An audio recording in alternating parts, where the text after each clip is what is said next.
Hello बच्चों। Hello बच्चों। आज हम लोग इस वीडियो में जानेंगे सेंट्रीपिटल फोर्स के बारे में। अभी तक हम जान चुके कि सर्कुलर मोशन किसको कहते हैं, एंगुलर डिस्प्लेसमेंट क्या चीज़ होता है, एंगुलर एक्सेलरेशन क्या होता है, एंगुलर वेलोसिटी क्या होता है, वो किसका डायरेक्शन क्या होता है। पिछले वीडियो में जस्ट इसके ठीक पीछे वाला जो वीडियो था, उसमें आप देख चुके होंगे। प्लेलिस्ट में सारा एक जगह पे होगा, आपको मिल जाएगा। प्लेलिस्ट में जाके देखिएगा तो सारा वीडियो एक जगह कलेक्शन किया हुआ है। तो आज हम लोग इस वीडियो में जानेंगे कि कोई बॉडी अगर सर्कुलर मोशन में मूव कर रहा हो ऑन द सर्कुलर पाथ या सर्कमफेरेंस ऑफ ए सर्किल, तो एक तरह का एक्सेलरेशन वहाँ पे वर्क करता है। ठीक, क्योंकि वेलोसिटी हमेशा क्या हो रहा है, अगर कोई बॉडी सर्कुलर पाथ पे है, सर्कुलर मोशन में है, इस तरह से घूम रहा है, अगर इस तरह से घूम रहा है, ठीक है, तो इसकी वेलोसिटी हर समय क्या हो रहा है, वो बॉडी जो है यूनिफॉर्म एक्सेलरेशन में है, यूनिफॉर्म है वेलोसिटी में। यानी कि यूनिफॉर्म क्या है, यूनिफॉर्म स्पीड है। तो इसीलिए कहें कि यूनिफॉर्म यूनिफॉर्म सर्कुलर मोशन। ठीक है। अब बॉडी जो अगर सर्कुलर मोशन एक सर्कल के सरकमफेरेंस पे दौड़ रहा है और उसका वह स्पीड कांस्टेंट है, स्पीड कहने का मतलब हम समझ रहे हैं ना कि change in distance per unit time, वो कांस्टेंट है। तो बॉडी का हर समय क्या हो रहा है, डायरेक्शन चेंज हो रहा है। और चूंकि हमको बोला ये गया है कि चेंज इन वेलोसिटी जो होता है, वो change in velocity per unit time जो होता है, वो क्या कहलाता है, एक्सेलरेशन कहलाता है। बढ़िया से ये बताया जा चुका है। अब जब change in velocity per unit time अगर एक्सेलरेशन है, और वेलोसिटी दो चीजों से मिलकर बना है, वेलोसिटी किससे बना है, तो ये एक मैग्नीट्यूड है और दूसरा डायरेक्शन है। ठीक, तो ये मैग्नीट्यूड और डायरेक्शन दोनों के मिलने से बना है। दोनों में से कोई भी एक चेंज करेगा, या तो वेलोसिटी चेंज करे, स्पीड मैग्नीट्यूड चेंज करे, या फिर डायरेक्शन चेंज करे। दोनों में से कोई भी एक चीज चेंज होगा तो क्या होगा, दोनों में से एक चेंज होगा तो ये चेंज हो जाएगा।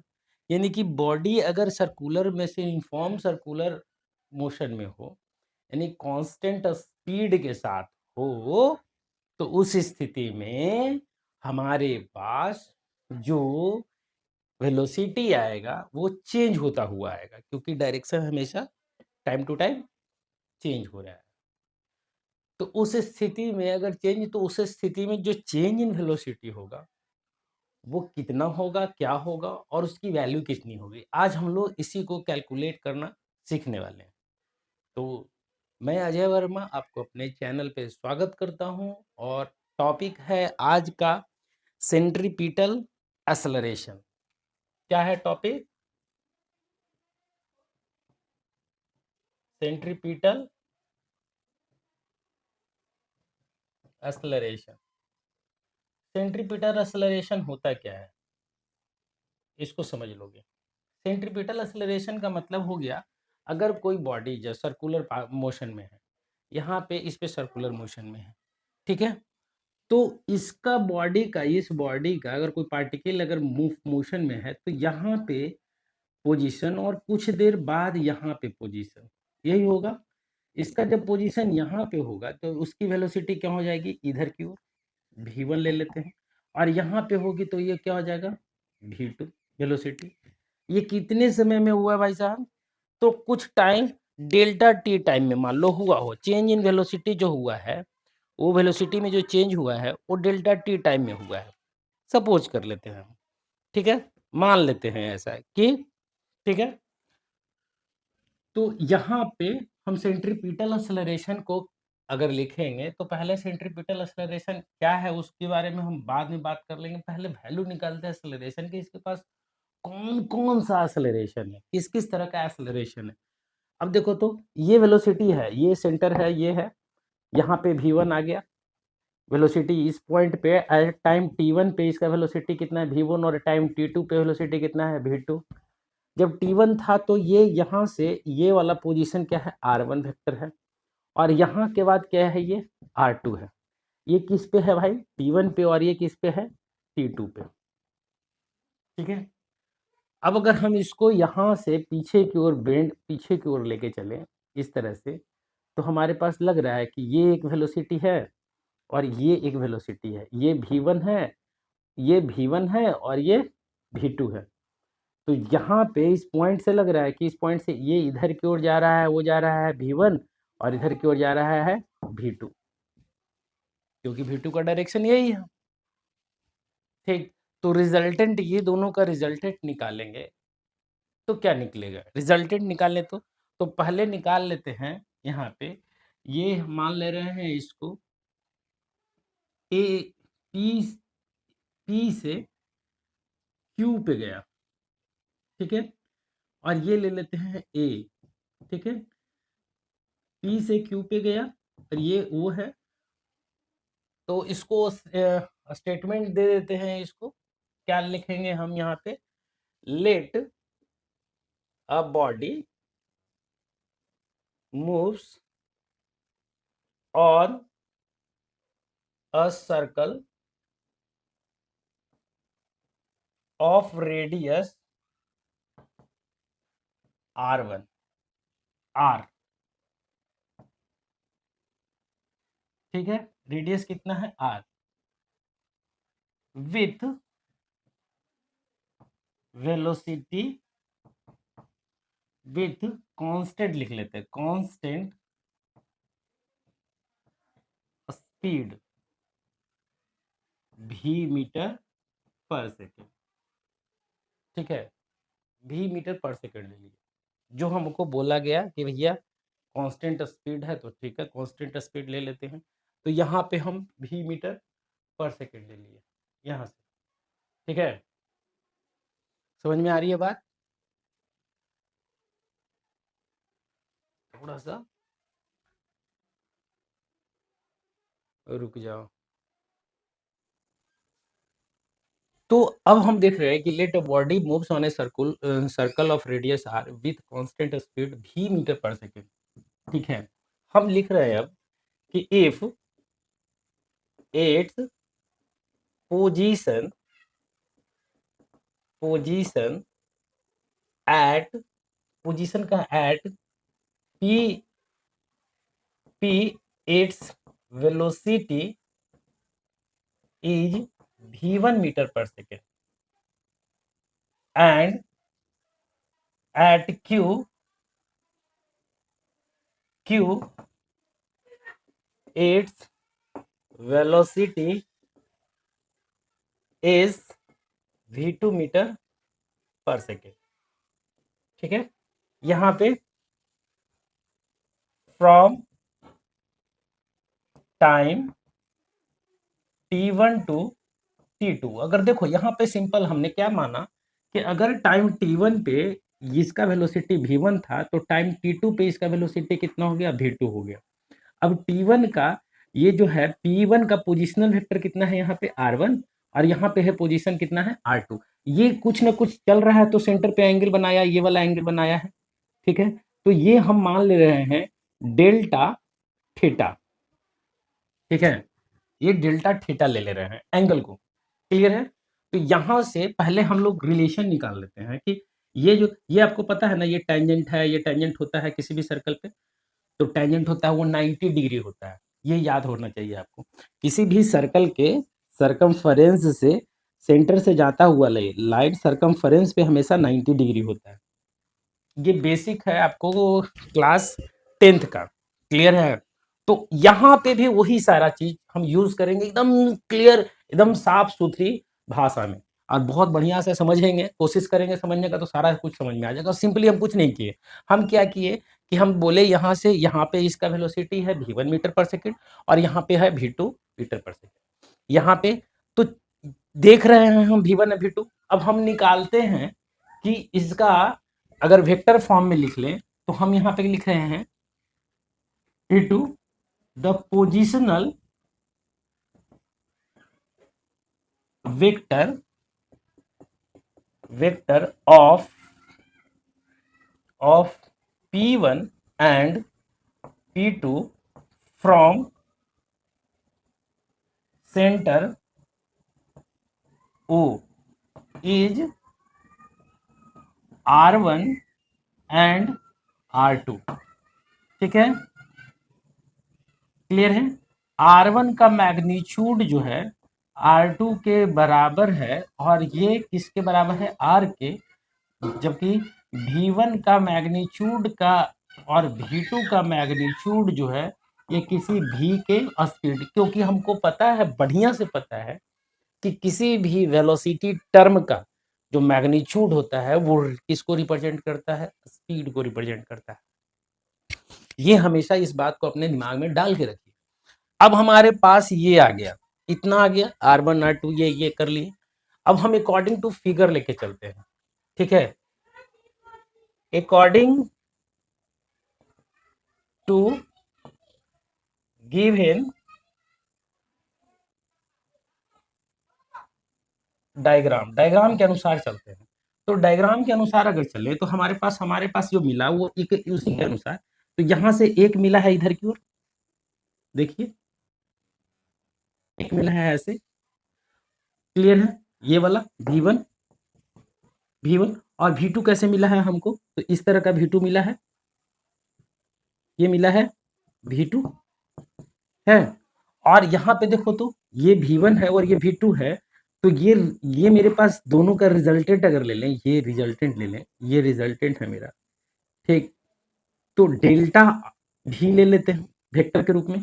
तो V1 यहाँ ये जो हमारे पास ए ले लिए हैं, यहाँ पे देख लीजिए ये ए लिया गया है, ये ए लिया गया है, इस एंड को ले लेते हैं बी, ठीक। तो ये बी ले लेते हैं और यहाँ पे हम ले लेते हैं सी, ठीक है, V1 V2 और, ठीक। अगर V1 V2 यहाँ पे हम इसके अनुसार ले लें तो यहाँ पे क्या ले लेते हैं, Q। ये मेरे पास क्या था, ये वाला पॉइंट क्या था, Q, ठीक है। अब यहाँ से V1 V2 है मेरे पास, तो यहाँ से इस डायग्राम के अनुसार देखें तो हमारे पास क्या रिजल्ट आएगा, अगर देखेंगे तो देखो तो ध्यान से समझने वाली बात क्या है, ये एंगल जो होता है ना, इस एंगल के बराबर हो जाता है। वो कैसे होता है, तो आपको पता है कि टेंजेंट अगर हम डालें, यहाँ पे टेंजेंट डालें, ये टेंजेंट डाले हैं, तो ये वाली एंगल जो है, यहाँ से एंगल कैसे रिजल्टेंट कैसे इक्वल होगा, उसकी भी बात कर लेंगे हम। पहले बात कर लेते हैं इसके रिजल्ट अथी की, ठीक है। देखो यहाँ पे तो ये हमारे पास है और ये थीटा जितना होगा उतना ही ए थीटा होगा, ये भी डेल्टा थीटा होगा। अब ये वाला एंगल ये इसके कैसे इक्वल होता है, उसको अगर समझना हो तो उसको भी समझा देते हैं बढ़िया से, ठीक है। तो उसको कैसे हम लोग डील करेंगे उसकी बात कर लेते हैं, ठीक है। तो यहाँ पे हम क्या किए, इसको मिटाते हैं।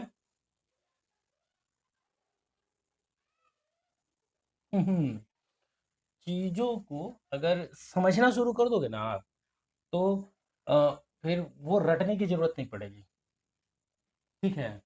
कभी भी रटने की जरूरत नहीं पड़ेगी, नेवर। अब यहाँ पे ये चीज को हम प्रूफ कर रहे हैं कि ये कैसे हुआ, तो देखो यहाँ पे ये मेरे पास सर्कल है, ठीक है, ये है, क्लियर है। यहाँ पे हमारे पास जो है इसकी वेलोसिटी कितनी थी, ये है, ये सेंटर है, यहाँ से ये ले लिए थे और ये लिए थे, यही ना था मेरे पास, ये इस तरह से था और यहाँ पे ये इस तरह से था। मेरा था कहना कि ये एंगल और ये एंगल, ये हमारे पास अगर है डेल्टा थीटा, तो ये भी हमारे पास अल्फा जो है वो किसके बराबर होगा, डेल्टा थीटा के होगा। ये कैसे हुआ है इसको समझ लेते हैं हम यहाँ से इसको मिला देते हैं, ठीक है, ये मिला दिए। अब ये पता है आपको कि ये एंगल और ये एंगल बराबर है, तो ये एंगल और ये एंगल बराबर है, तो यहाँ पे बताओ ये एंगल अगर x होगा यहाँ से यहाँ तक, तो ये भी x होगा यहाँ से यहाँ तक, क्योंकि ये एक आइसोसेलेस ट्रायंगल बन रहा है। जब ये दोनों एंगल बराबर होगा, यहाँ पे ध्यान देने वाली बात है, ये एंगल और ये एंगल बराबर हो गया। अब यहाँ से यहाँ तक कितना है मेरे पास, 90 डिग्री, क्योंकि हर टेंजेंट होता है वो 90 डिग्री हो। तो ये वाला छोटा सा जो एंगल बन रहा है, ये एंगल कितना हो जाएगा, 90 डिग्री माइनस एक्स, और ये भी कितना हो जाएगा 90 डिग्री माइनस एक्स। अब बताओ 90 degree minus x, 90 degree minus x, ये दोनों किसके बराबर हो जाएगा? 90 degree minus x plus 90 degree minus x, ये लग रहा है कि एक्सटीरियर एंगल के बराबर हो जाएगा दोनों का सम। तो कितना हो जाएगा 90 degree minus x plus 90 degree minus x, दोनों को जोड़ेंगे तो 180 डिग्री माइनस 2x। ये किसके बराबर हो गया? इस अल्फा के बराबर हो गया, इस अल्फा के बराबर। बोलोगे हाँ सर हो गया, बात सही है। अब इस एंगल में चले चलो, इस एंगल में, तो ये वाला एंगल प्लस ये एंगल प्लस ये एंगल बराबर कितना होना चाहिए? 180 डिग्री, यानी कि डेल्टा थीटा प्लस 2x बराबर 180 डिग्री। तो 2x बराबर कितना हो जाएगा? सॉरी, यानी कि थीटा डेल्टा थीटा बराबर कितना हो जाएगा? 180 डिग्री माइनस 2x होगा। तो 180 डिग्री माइनस 2x के जगह पे क्या लिखे हम? Delta theta, delta theta. तो यहाँ से किस अल्फा किसके बराबर हो गया? डेल्टा थीटा के बराबर हो गया। तो अब समझ में आया कैसे हमने करा? बहुत बढ़िया है, चीज़ों को समझना है, इसलिए इतना कुछ जो तामझाम किया जा रहा है वो आपको समझाने के लिए हर चीज़ को बारीकी से समझा दे, ताकि आपको किसी भी तरह का कोई डाउट ना रहे। अब यहाँ पे ये थीटा हो गया, तो ये थीटा है तो ये भी थीटा हो जाएगा, डेल्टा थीटा। ठीक है, अब देखो तो ये डेल्टा थीटा है, ये यहाँ पे अब लिख रहे हैं, यहाँ पे डायग्राम एक यहाँ पे जो लिखे थे वो हटा दिए ना, ये लिखना था मुझे पे कि यहाँ से लिखते हैं अकॉर्डिंग टू यार, अकॉर्डिंग टू डायग्राम जो दिया हुआ है इसके अनुसार हम लिखें, यहाँ पे ये बी ले लिए थे, ये क्यू था, तो हम लिखें यहाँ पे A B plus B Q बराबर ए क्यू, यानी बी क्यू बराबर क्या निकल के आया? A Q minus A B. A Q किसको रिप्रेजेंट कर रहा है? V1 माइनस V2, और ये किसको रिप्रेजेंट कर रहा है? डेल्टा V के, वेक्टर के। ये हो गया, देखिए तो आप, ये डेल्टा V को रिप्रेजेंट कर रहा है, और जो डेल्टा V जो चेंज हो रहा है भाई साहब, वो कितने समय में हो रहा है? वो जान लीजिए आप कि वो बहुत छोटे से समय में हो रहा है। ठीक है, वो कितने से समय में हो रहा है? बहुत छोटे से समय में हो रहा है। तो हम यहाँ पे लिख सकते हैं, ये जो लिखे हैं तो हम लिख सकते हैं कि change in velocity with time is called acceleration. अब देखो तो डेल्टा भी बटा में डेल्टा टी, ये किसको देगा? एक्सेलरेशन को।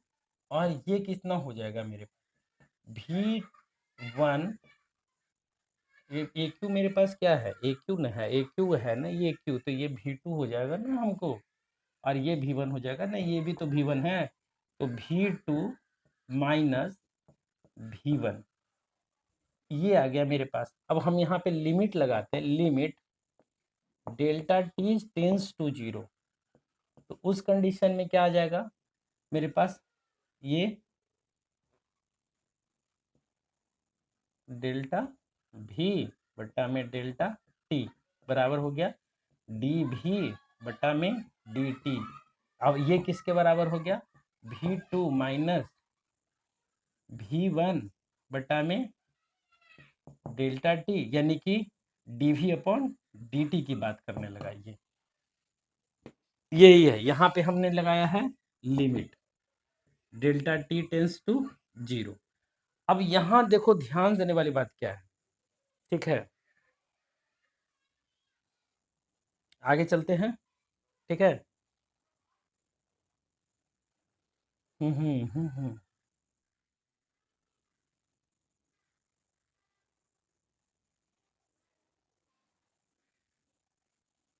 चले, अब यहाँ से आगे चलते हैं हम, आगे यहाँ पे हटाते हैं इसको। अब देखिए तो ये जो तुम्हारे पास आया है, ये आया है dv upon dt, dv upon dt, यानी एक्सेलरेशन बराबर क्या निकल के आया है, dv अपॉन dt, ये आया है। अब ये इक्वेशन 1 मान लेते हैं।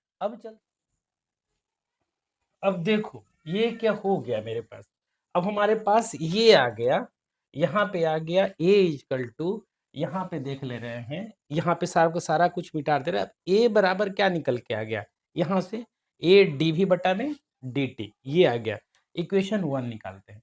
अब चलते हैं, जो मेरे पास ये जो छोटा सा डायग्राम मिला था, इसमें यही ना मिला था, ये इस तरह से, ये इस तरह से, ये मेरे पास था v1, ये मेरे पास था v2, और ये था मेरा डेल्टा v, और ये मेरे पास था डेल्टा थीटा।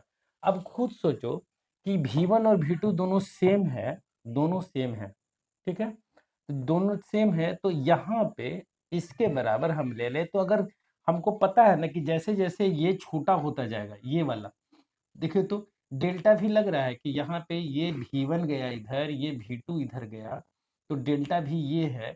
और ये जब 90 डिग्री हो जाएगा यहाँ पे, ये जब बहुत छोटा होगा, देख लो कैसे छोटा होगा, जैसे मान लो यहाँ पे आ गया, तो उस कंडीशन में ये वाला लाइन हो जाएगा, जब छोटा हो जाएगा और हो जाएगा तो ये लाइन हो जाएगा, तो धीरे धीरे ये डेल्टा भी क्या हो जाएगा, 90 डिग्री हो जाएगा। तो उस कंडीशन के लिए हम यहाँ पे इस ट्रायंगल के लिए टैन थीटा लगाए, तो टैन थीटा डेल्टा थीटा बराबर टैन क्या लिखा लेते हैं छोटा सा ट्रायंगल के लिए, टैन डेल्टा थीटा बराबर क्या हो जाएगा मेरे पास। तो बताइए कि ये जो ट्रायंगल बन रहा है, इस ट्रायंगल में ये डेल्टा थीटा, तो इसके लिए पी कौन हो जाएगा, ये परपेंडिकुलर अपॉन बेस भी होगा, जो v1 और v2 मैग्नीट्यूड को लेंगे, सिर्फ मैग्नीट्यूड को सिर्फ लेंगे, तो यहाँ पे, और हमको पता है कि डेल्टा थीटा जब बहुत छोटा होता है, बहुत छोटा, ये एक मैथमेटिक्स का है, डायरेक्ट हम लिख सकते थे, लेकिन आपको ये समझाने के लिए हम लिख रहे हैं, ठीक है। तो now delta, when delta theta is very small, very small, तो very small it means delta theta tends to zero, तो टैन थीटा हो जाता है, तो टैन थीटा बराबर क्या आ जाएगा मेरे पास, डी वी बटा में भी, ठीक। अब हमको पता है कि डेल्टा थीटा बटा में delta t is equal to होता है ओमेगा, ये angular change in angular velocity, angular displacement with time is equal to होता है ओमेगा। तो यहाँ से हम डेल्टा थीटा अगर कॉमन ले लें थीटा, तो ओमेगा इंटू क्या निकाल सकते हैं, डेल्टा टी निकाल सकते हैं, तो इसी का यूज करना है यहाँ पे हमको। तो हम यहाँ पे हम डायरेक्ट लिखें फ्रॉम डायग्राम जो दिया हुआ था, डेल्टा थीटा बराबर हम लिखते हैं डेल्टा भी अपॉन भी, 1 का मैग्नीट्यूड और ये भी का मैग्नीट्यूड, ये दोनों वेक्टर का, जो कि किसके बराबर होगा, डेल्टा भी अपॉन भी के बराबर होगा। क्लियर है, ये इस क्वेश्चन मान लेते हैं इसको 2, कह रहे हैं as we know that delta theta, delta t वो किसको रिप्रेजेंट करता है भाई, एंगुलर वेलोसिटी को, ठीक है, इतना तो समझ में आ रहा होगा, एंगुलर वेलोसिटी को रिप्रेजेंट करता है, ठीक है। तो हम वही कर लिए, तो हमारे पास यहाँ से डेल्टा थीटा बराबर क्या आ गया, ओमेगा इंटू डी, यहाँ से डेल्टा थीटा ओमेगा इंटू क्या आ जाएगा, डेल्टा टी, ये आ गया थीटा बराबर डेल्टा थीटा बराबर, इक्वेशन ले लेते हैं इसको 3, ये 1 है, ये 2 है और ये 3 है। अब देखो तो डेल्टा थीटा यहाँ ओमेगा टी, तो यहाँ पे लिख सकते हैं, इसको इक्वेट कर दे तो लिख दे, ठीक है। क्या लिखेंगे भाई साहब, हम लिखने वाले क्या हैं, तो उसको देख लेते हैं, हम लिखेंगे क्या, यहाँ पे इक्वेटिंग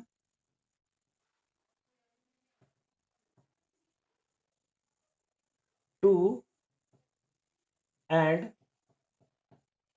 थ्री, 2 और 3 को इक्वेट करो, ठीक है, इक्वेट करो और उसके बाद हमको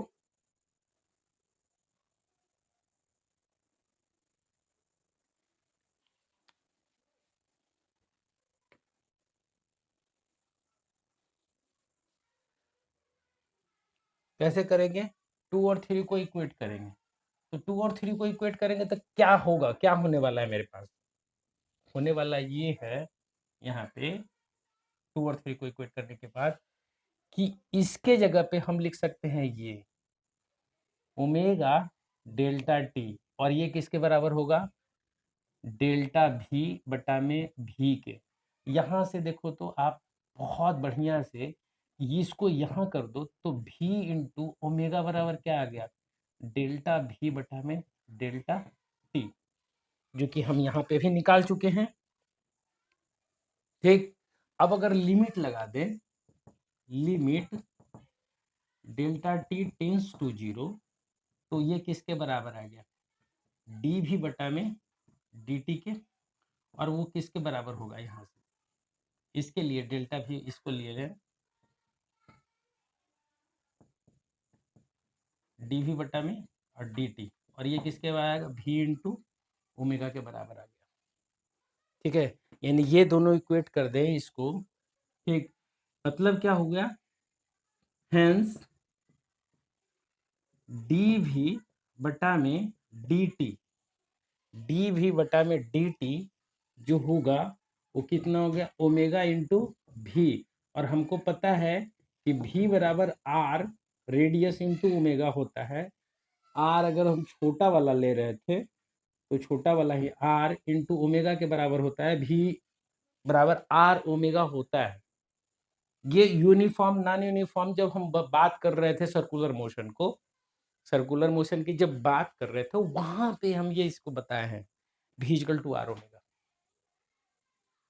तो यहाँ पे हम पुट कर दें ओमेगा की जगह, तो ओमेगा पे जगह पे पुट करेंगे तो क्या आ जाएगा, भी बटा में आर बराबर ओमेगा पुट करें यहाँ पे, तो डी भी बटा में डी टी क्या आ गया, भी स्क्वायर अपॉन आर, और ये क्या आ गया, एक्सेलरेशन। ये जो एक्सेलरेशन आया ना वो ये कहलाएगा centripetal acceleration. This is called centripetal acceleration. ये सेंट्रीपिटल एक्सेलरेशन हुआ, ठीक है, भी डी भी स्क्वायर अपॉन आर। ठीक है, अब आगे चलते हैं, ठीक,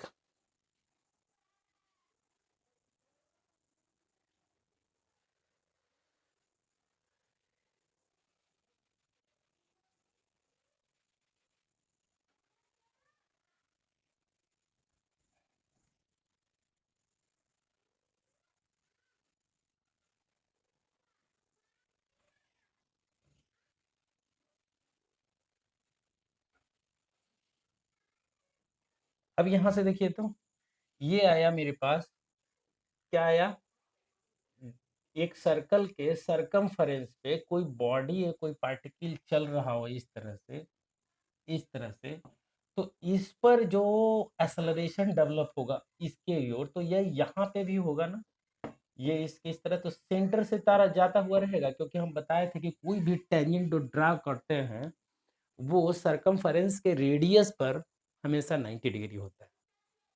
तो उस स्थिति में यहाँ पे ये 90 डिग्री होगा, यानी कि ये हो गया मेरे पास सेंट्रीपिटल एक्सेलरेशन, यानी सेंट्रीपिटल एक्सेलरेशन का वैल्यू कितना हो गया, यानी कितना हो गया, भी स्क्वायर अपॉन आर, अगर ये रेडियस कैपिटल आर हो तो, अगर स्मॉल आर हो तो उस कंडीशन में ये वाला होगा जो हमारे पास आया है आर के रूप में। यहाँ पे हम ले रहे हैं स्मॉल आर ले ले तो, क्योंकि स्मॉल आर लिए हैं, ठीक है। तो ये सेंट्रीपिटल एक्सेलरेशन की पूरी कहानी होगी। अब हम लोग टेंजेंशियल एक्सेलरेशन की बात कर लेते हैं। सेंट्रीपिटल एक्सेलरेशन हो गया। अब टेंजेंशियल एक्सेलरेशन की बात कर लेंगे, ठीक है। तो सेंट्रीपिटल एक्सेलरेशन कैसे निकला ये समझ में आ गया ना, क्लियर है। बात करेंगे नेक्स्ट वीडियो में, हम लोग बात करेंगे टेंजेंशियल एक्सेलरेशन। सेंट्रीपिटल एक्सेलरेशन आपको समझ में आ गया, सेंट्रीपिटल कैसे एक्सेलरेशन तो v स्क्वायर अपॉन r होता है। इसका दो तरीका है निकालने का, एक तरीका और आपको बताएंगे आगे, आगे वाले वीडियो में आपको एक और तरीका बताएंगे कि कैसे इसको डिराइव करते हैं, कैसे सेंट्रीपिटल एक्सेलरेशन हम लोग निकाल लेते हैं। तो आज के लिए बस इतना ही। अगर इस चैनल पे आप अगर पहली बार आए हैं तो सब्सक्राइब कर लीजिएगा, नोटिफिकेशन को भी दबा दीजिएगा, और अगर बार बार आ रहे हैं तो ये वीडियो हमेशा रह रहे हैं इस चैनल पे तो लाइक कर दीजिए, सब्सक्राइब कर दीजिए, शेयर कर दीजिए। धन्यवाद।